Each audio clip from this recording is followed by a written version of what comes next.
সালামু আলাইকুম, আমি নাইম দক্ষিণ কোরিয়া থেকে। সবাইকে স্বাগত জানাচ্ছি আমার ইউটিউব চ্যানেল নাইমিলিতে। যদি চ্যানেলটা ভালো লাগে তাহলে সাবস্ক্রাইব করবেন, আর যদি ভালো না লাগে তাহলে দেখতে থাকুন। আজকে আমি একজন মুসলমান হিসেবে আমার এই ভিডিও আপলোড করছি। আমি আমার চ্যানেলে অনেক ধরনের কন্টেন্ট আপলোড করি, বাট আজকের এই ভিডিওটা একজন মুসলমান হিসেবে আভ্যন্তরীণ কিছু বিষয় আর আমাদের নামের সাথে যে বিশেষণটা সারা বিশ্ব জুড়ে আপনার একটা কি বলে অ্যাডজেক্টিভ আমাদের নামের আগে জুড়ে দেওয়া হয়েছে, যে আতঙ্কবাদী, জঙ্গি, সন্ত্রাসী, মুসলিম টেরোরিস্ট, এই যে শব্দগুলা, সেগুলোর ব্যাপারে আমার কিছু কথা, আমার ব্যক্তিগত কিছু যুক্তি তর্ক আমি আপনাদের সামনে উপস্থাপন করব। হতে পারে যে আমার যুক্তি তর্ক আপনার হয়তো মতের দ্বিমত হতে পারে, তো আপনি ওয়েলকাম। আর আমি বিশ্বাস করি যে আমার এই চ্যানেল অধিকাংশ ভারতীয় ভাইরা, দাদারা, তারপর হচ্ছেন বাংলা ভাষাভাষী অনেক দেশের মানুষ দেখেন। আমি দেখি আমার দেশের আমার ভিডিওগুলো কোন কোন দেশের মানুষ বেশি দেখে। আসাম দেখেন, ইউরোপের অনেক দেশ থেকেও দেখে যারা হয়তো এখানে বাঙালি আছে। তো আমি বিশ্বাস করি যে আপনারা শিক্ষিত মানুষ, মার্জিত মানুষ, আর আমার এই বিশ্বাসকে অবশ্যই আপনারা সামনের দিকে এগিয়ে নেবেন আপনাদের কমেন্টের মাধ্যমে, গঠনমূলক কমেন্টের মাধ্যমে। হতে পারেন আপনি আমার হিন্দু ভাই, হতে পারেন আপনি আমার বৌদ্ধ ভাই, খ্রিস্টান ভাই, অথবা অন্য কোনো ধর্মের। আজকে আমি এই ভিডিওটা কেন আপলোড করছি, কারণ হচ্ছে যে বর্তমানে সারা বিশ্বে আমাদের মুসলমানদের উপরে নানান ধরনের নির্যাতন, অত্যাচার কারণে অকারণে, যৌক্তিক অযৌক্তিক ভাবে চলছে। কিছু কিছু ক্ষেত্রে আমাদের মুসলমানদের নিজেদেরও দোষ আছে এসব অত্যাচারের পিছনে, আর কিছু কিছু ক্ষেত্রে আপনার পশ্চিমা বিশ্বের আগ্রাসী মনোভাব বা তাদের যে পরিকল্পনাগুলো সেগুলোকে বাস্তবায়ন করার জন্য আপনার কি এই আমাদের মতন ক্ষুদ্র ক্ষুদ্র কিছু রাষ্ট্রকে তারা বেছে নেয়। আর এই বেছে নেওয়ার পিছনে আমরা মুসলমান রাষ্ট্রগুলোর যারা রাষ্ট্রপতি আছেন, ক্ষমতাধর ব্যক্তিরা আছেন, তাদেরকে আগে তারা দীর্ঘদিন যাবৎ অবজার্ভ করে। আমি ছোটবেলা থেকে একটা কথা শুনতাম, প্ল্যান করে ইয়াহুদি, ফান্ডিং করে আপনার হচ্ছে খ্রিস্টানরা, আর সেটাকে মাঠ পর্যায়ে বাস্তবায়ন করে আপনার ইয়াহুদি এবং খ্রিস্টানদের যে পরিকল্পনাটা, সেটা বাস্তবায়ন করে হচ্ছে মুসলমানরা। আপনি এই কথাটা একদম ফেলে দিতে পারবেন না। কেন আমি এই কথাগুলো বলছি সেটার কারণ হচ্ছে, আপনি দেখেন যে গত কয়েক দশক ধরে সারা বিশ্বে মুসলমান দেশগুলোর মধ্যে যতগুলা যুদ্ধ বেঁধে আছে, আপনি অন্য দেশের ভিতরে এরকম পাবেন? হ্যাঁ, সামান্য কিছু পাবেন যে তারা তাদের কোনো অধিকার আন্দোলনের জন্য, আদায়ের জন্য সরকারের বিরুদ্ধে আহ, আন্দোলন করছে, ইভেন সে দেশের সরকার সেগুলো মেনে নিচ্ছে।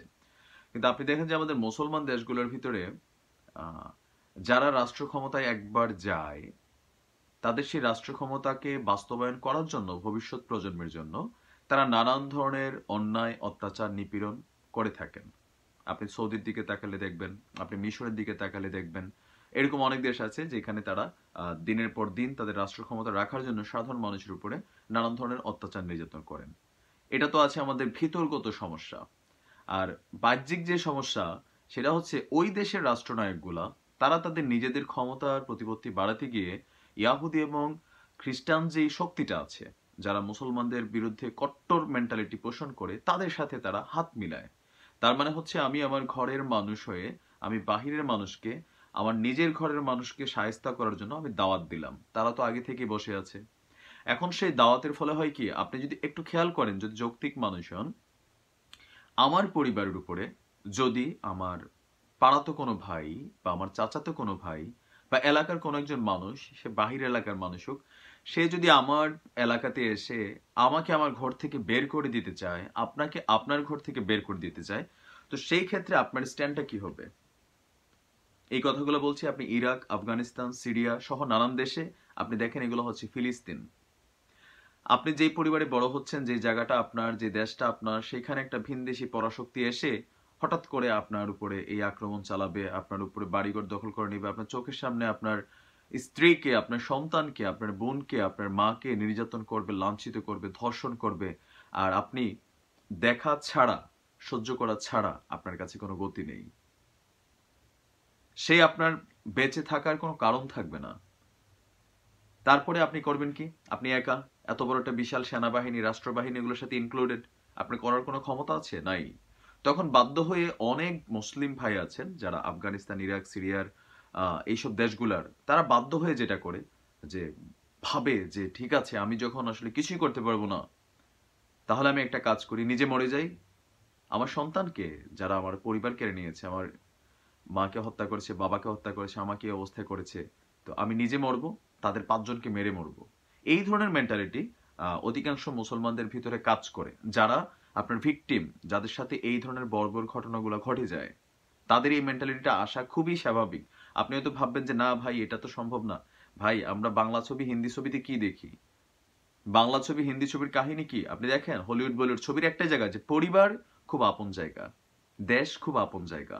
সো এই জায়গাতে এসে অনেক মুসলমানরা আছেন যারা নির্যাতিত পরিবার, যারা তাদের আপনজন হারিয়েছেন, তারা আপনার এক ধরনের এই মেন্টালিটিতে যায়, যেটাকে আমরা কি বলে, প্রতিশোধের বদলি আমরা সেটাকে প্রতিশোধ শব্দ হিসেবে ইউজ না করে আমরা সেটাকে একটা টেরোরিজম, সেটাকে একটা জঙ্গিবাদী মেন্টালিটিতে পরিবর্তন করেছি। এটা হচ্ছে ছোট ধরনের। এই জঙ্গিবাদটা কোথাও না কোথাও চলচ্চিত্র থেকে শুরু করে গল্প কাহিনী উপন্যাস নাটকে এটা জায়েজ আছে, আমরা দেখি। বাট যেই জঙ্গিবাদের উদ্দেশ্য হয় অস্ত্র ব্যবসা, যেই জঙ্গিবাদের উদ্দেশ্য হয় সাধারণ নিরীহ মানুষ, যে আমার পরিবারের কারো কিছু হয় নাই, আমি হয়তো ভিন দেশে একজন মানুষ বা আমি বাংলাদেশে বসবাসকারী একজন মানুষ, আমার পরিবারের কারো কোনো ক্ষমতা নেই, আমার দেশের মধ্যে শান্তি বিরাজ করছে, বাট আমি আর্থিক লাভের জন্য অথবা অন্য কোনো দেশের এজেন্ডা বাস্তবায়নের করার জন্য অথবা পশ্চিমা সভ্যতার, পশ্চিমা দেশগুলার কোনো কাঠপুতলি হয়ে আমি তাদের সিদ্ধান্তকে বাস্তবায়ন করার জন্য আমাকে তারা ফান্ডিং করতেছে, তারা আমাকে টাকা দিচ্ছে, ক্ষমতা দিচ্ছে, বলতেছে তুমি এর সাথে লাগো, তুমি তার সাথে মারো, তুমি তারা এটা করো, তুমি ওইটা করো। আর এগুলাতে লোভের বশে এসে অনেক মুসলিম ভাই তাদের ইমান বিক্রি করে দিয়ে সাধারণ নিরীহ মানুষদের উপরে আপনার বোমা হামলা করছেন। মারা যাচ্ছে কারা?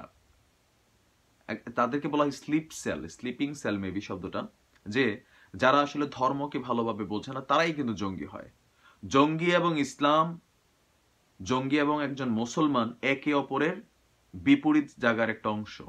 একজন মুসলমান যে সাধারণের, তার মধ্যে সাধারণ ন্যূনতম ইসলাম সম্পর্কে জ্ঞান আছে, যে কোরআনের বাংলা অর্থটা পড়েছে, আমার মনে হয় না এই মানুষ কখনো জঙ্গি হতে পারে, যদি সে প্রথম টাইপের ভিকটিম না হয়, যার সাথে এই ধরনের কোনো অন্যায় অত্যাচার হয়েছে যেটা আসলে সে কোনোভাবে প্রতিশোধ নিতে পারতেছে না। যদি এটা ওরকম হয় সেই ক্ষেত্রে সেটা একদিক থেকে জায়েজ আছে। ইসলামে বলেছে আমার সন্তানকে, আমার ভাইকে, আমার মাকে যদি কেউ মারে, আমি তাকে হত্যা করার আমার এবিলিটি আছে, সে পাওয়ার ইসলাম দিয়েছে। এটা প্রতি ধর্মে আপনারা দেখেন আছে না? অবশ্যই আছে। কিন্তু বিনা কারণে একজন মানুষকে যারা হত্যা করে অর্থের লোভে, নানান ধরনের পরিকল্পনাগুলোকে বাস্তবায়ন করার জন্য, এই মানুষগুলা কখনোই মুসলমান হতে পারে না। দেখতে তাদেরকে আপনি হয়তো দেখবেন দাড়ি রাখে, আপনি হয়তো দেখবেন যে তারা টুপি পরে, পাঞ্জাবি পরে, তারা ওয়েবসাইটে যখন কোনো খবর দেয় নারায়ে তাকবীর আল্লাহু আকবার এরকম স্লোগান দেয়, নিচে আরবি লিখে বিসমিল্লাহির রহমানুর রহিম বলে তারা জবাই করে। আপনি এতে বিভ্রান্ত হওয়ার কিছুই নাই যে তারা আসলে মুসলমান। তারা হচ্ছে মুসলিম নামের কলঙ্ক। তারা ইসলামকে ধারণ করে না। ইসলামকে তারা যদি ধারণ করতো তারা কখনো জঙ্গি হতো না। হিন্দুদের ভাইদের মধ্যে অনেকে আছেন উগ্রপন্থী টাইপের মানুষ, কিন্তু আপনি দেখেন যে অন্য ধর্মের মানুষ যখন এই মানে নাশকতামূলক কর্মকাণ্ড চালায়, তাদেরকে আমরা বলি উগ্রপন্থী। আর মুসলমানদের বেলায় আমরা একটা টাইটেল জোড়াই দিছি জঙ্গি। এটা আপনার একটা ইন্টারন্যাশনালি ব্র্যান্ড হয়ে গেছে। আর এই ব্র্যান্ডটাকে সাপোর্টিং করে আসছে কে? মিডিয়া। একটা মিথ্যা যদি আপনার 70 বার মানে বলা হয়, সেটা সত্যির মতো হয়ে যায়। মিডিয়া চাইলে একটা মিথ্যাকে সত্য হিসেবে প্রমাণ করে দিতে পারে। আর যখন একটা মিথ্যাকে বা একটা শব্দকে একটা জাতির, বিশেষ জাতির মানুষের নামের সাথে আপনার খুব স্ট্রংলি ছবি, খবর, কার্টুন সবখানে আপনি যখন এটা ছড়িয়ে দিবেন, তখন মুসলমানদের ভিতরে একটা ক্লেশ ওঠে। কেন মুসলমানরা আমেরিকান বিদ্বেষী? আপনি কখনো ভাবেন যে কেন মুসলমানরা আসলে আমেরিকাকে এত অপছন্দ করে? কারণ হচ্ছে আমেরিকা হচ্ছে ওই দেশ, যে দেশ ইসলামকে আপনার মিডিয়ার কাছে বা বিশ্বের মানুষের কাছে, যারা অনেকে আছে ইসলাম ধর্ম সম্পর্কে জানে না, হঠাৎ করে সে একটা ছবি দেখছে, হলিউডের ছবি সবাই দেখি, একটা ছবি দেখছে, সেখানে হঠাৎ করে দেখছে দাড়ি টুপিওয়ালা একজন মানুষ বিসমিল্লাহির রহমানির রহিম বলতেছে, আল্লাহু আকবার বলতেছে। তো তার ধারণা যে একজন মুসলমান মানে সে এরকম। আমি কোরিয়াতে মাঝে মাঝে যে ধরনের ইয়েতে পড়ি, আমাকে একটা টপিকের উপর বক্তব্য দেওয়ার সুযোগ হয়েছিল ভার্সিটিতে। আমি তখন বলেছিলাম এই বিষয়গুলো, তখন সবাই কিছুটা বুঝেছে। সো একজন মুসলমানের নামের আগে যখন জঙ্গি শব্দটা ব্যবহার করা হয়, আপনি একজন সাধারণ মানুষ হিসেবে হতে পারেন আপনি হিন্দু ভাই, হতে পারেন আপনি অন্য ধর্মের। আপনি বলেন যে ভিকটিম ওয়ান যিনি, যার পরিবারের সাথে এই ধরনের অন্যায় অত্যাচার হয়েছে আফগানিস্তান, ইরাক, সিরিয়া সহ, ফিলিস্তিনে সহ যে দেশগুলোতে, সেই দেশের মানুষ আর কি করবে? সেই দেশের সে নির্যাতিত মানুষের দ্বারা সম্ভব যে এরকম কোনো কাজ করলে সেটা আমি মনে করি জায়েজ। এই হক তাকে ইসলাম দিয়েছে, এই হক তাকে আপনারা ছবিতে বানায় বানায় দেখাইছেন।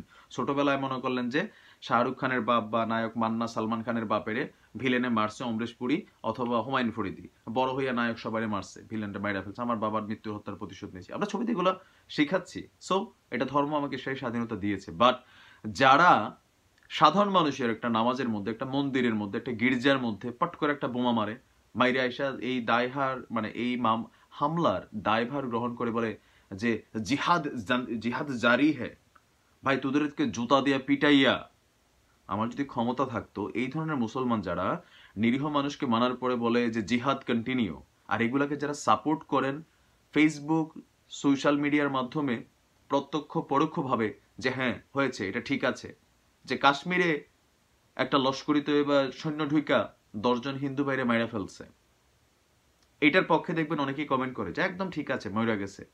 কিন্তু এটা তো আসলে জায়েজ না। একজন মুসলমান সে যুদ্ধ করবে সম্মুখ যুদ্ধে, একজন মুসলমান তার ভিতর ঈমান থাকবে, সে আল্লাহর রহমত প্রাপ্ত হবে যখন সে দিনের পক্ষে যুদ্ধ করবে।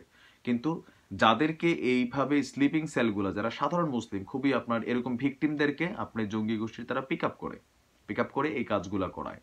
তো আমার বক্তব্যটা একটু দীর্ঘ হয়ে যাচ্ছে, বাট একটু দীর্ঘ এটা হচ্ছে এই কারণেই যে আমি এখানে বিশ্লেষণের বিষয়গুলো আপনার সামনে আনা দরকার, যারা ইসলাম সম্পর্কে ভালো জানেন না।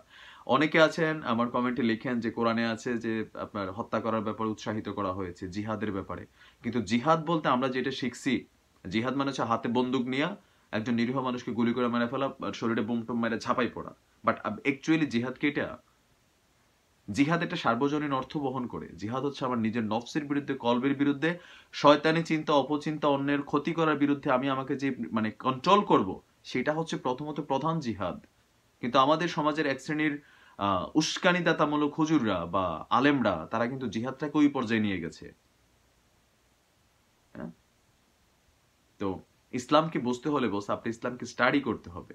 আপনি কোরআনের একটা আয়াত দেখছেন যে অতঃপর তোমরা কাফেরদেরকে যেখানে পাও হত্যা করো, কিন্তু আপনি কি জানেন যে এই আয়াতটা নাজিল হওয়ার আগে পিছনে আরো কিছু আয়াত আছে? মাঝখান থেকে একটা লাইন যদি আপনি তোলেন, তাহলে আপনি অন্যকে বিভ্রান্ত করবেন, নিজেও বিভ্রান্ত হবেন। আমি হিন্দু ধর্মের উপরে যথেষ্ট স্টাডি করি, আমি চেষ্টা করি খ্রিস্টান ধর্মের উপরে স্টাডি করি। অনেক হিন্দু ভাই আছেন তারা নিজেই জানেন না যে তাকে হিন্দু শব্দটার অর্থ কি বা বেদান্তবাদী শব্দের অর্থ কি, তাদের প্রধান ধর্মগ্রন্থ আমি আগে মনে করতাম গীতা। এরকম নানান বিষয় আছে, আপনি যখন ধর্ম সম্পর্কে পড়বেন আপনি জানবেন, আপনার জ্ঞানের ভান্ডার প্রসারিত হবে, আপনি অন্যের ধর্মকে সম্মান করতে শিখবেন। গালি দেওয়া খুবই ছোট লোকের কাজ। গালি ওই লোক দেয় যার কাছে আসলে আমার কথাগুলার রিপ্লাই করার মতন তার কাছে ক্ষমতা নাই, যে এটাকে গঠনমূলক মন্তব্য করতে পারে না, সে গালি একটা দিবে, তার কাছে গালিটা একটা বড় অস্ত্র। ঠিক আছে, গালি দেওয়া খুব সোজা, মুখ আছে প্লাস্টিকের মুখের মতো আপনি ইউজ করতে পারবেন। বাট আপনি যখন নামের আগে বললাম না যে একজন হিন্দু টাইটেল থাকে, মুসলমান টাইটেল থাকে, আপনি যখন মুসলিম হয়ে একজন হিন্দু বাইরে গালি দেন, তার দেবতাকে গালি দেন, বা আপনি হিন্দু হয়ে আমার আল্লাহ রসুলকে গালি দেন, আমার আল্লাহকে গালি দেন, আপনার ওই অমর দেবনাথ আর মোহাম্মদ শহীদুদ্দিনদের নামের মধ্যেই বোঝা যায় যে আমি মুসলিম অথবা আমি হিন্দু। আমি আমার ধর্মকে রিপ্রেজেন্ট করি, আমি আমার কমিউনিটিকে রিপ্রেজেন্ট করি, আমি আমার দেশকে রিপ্রেজেন্ট করি। সো আমার কথাবার্তা ব্যবহারে যথেষ্ট ভদ্রতা রাখা উচিত, তাহলেই তো আমি একজন আদর্শ মানুষ। থাকতে পারে আমাদের মধ্যে ধর্মীয় মতভেদাভেদ, বাট কোন ধর্মেই মানব হত্যাকে উৎসাহিত করে না। মুসলমানদের উদ্দেশ্যে একটা কথাই, যে যারা জিহাদের সম্পর্কে অনেকে আছেন জানেন না, আমাদের আসলে জানা উচিত। অনেকে আছে আমরা সূরা ফাতিহা পড়ি, নামাজের জন্য যে ছোট ছোট ছোট আরকান আহকান গুলো আছে, অনেকে এগুলোর অর্থও জানি না, পড়তেছি। ধর্ম সম্পর্কে আমাদের স্টাডি করা উচিত। আপনি কোনটা জঙ্গিবাদ, কোনটা জিহাদ, কখন জিহাদ করা জায়েজ, কোন বিষয় নিয়ে জিহাদ করা জায়েজ না, সেগুলো জানতে হবে। না জানলে আমরা খুব ছোট ধর্মীয় জ্ঞান নিয়ে আসলে আমরা অনেক কথা বলে ফেলি। আমি কোনো মুফতি না, আলেম না, আমি খুবই আধুনিক শিক্ষায় শিক্ষিত একজন মানুষ। আমি একজন ভিজুয়াল কমিউনিকেশন ডিজাইনার, অন্য ভাষায় আপনি আমাকে গ্রাফিক্স ডিজাইনার বলতে পারেন। সো আমি এগুলোর উপরে পড়াশোনা করি। অনেকে আমার দাড়ি টাড়ি দেখে ভাবেন যে আমি কোনো ইসলামিক রাজনৈতিক গোষ্ঠীগুলোর সাথে জড়িত কিনা। না, দাড়ি আমি রাখি, এটা আমার নবীর সুন্নত, আমার ভালো লাগে সেই কারণে আমি রাখি। আপনার ভালো লাগে না, আপনি রাখেন না। আপনি আপনার ধর্মকে যতটুকু পারেন লালন করেন, আমি যতটুকু পারি লালন করি, এটা আমার স্বাধীনতা, আপনারও স্বাধীনতা। একজন ভালো মুসলমানের পরিচয়, একজন ভালো হিন্দুর পরিচয়, একজন ভালো খ্রিস্টানের পরিচয়, একজন ভালো মানুষের পরিচয় হচ্ছে সে নিজে অন্যকে সম্মান করবে, তাহলে সে সম্মানিত হবে। এটাই হওয়া উচিত। তো মুসলমান সম্পর্কে আপনার যদি কোনো মিসকনফিউশন থাকে আমাকে ইনবক্স করবেন অথবা কমেন্টে লিখবেন, আমি চেষ্টা করবো এগুলো জেনে আপনাদেরকে জানানোর। অনেকে আছেন মুসলমান সম্পর্কে আপনাদের নেগেটিভ অনেক ধারণা, অনেকে আছেন আবার পজিটিভ ধারণা আছেন। তো ধন্যবাদ, আমি আমার বক্তব্য শেষ করছি। আজ এই পর্যন্তই। ভালো থাকবেন, সুস্থ থাকবেন। মুসলমানরা টেরোরিস্ট না। আজ এই পর্যন্তই। আসসালামু আলাইকুম।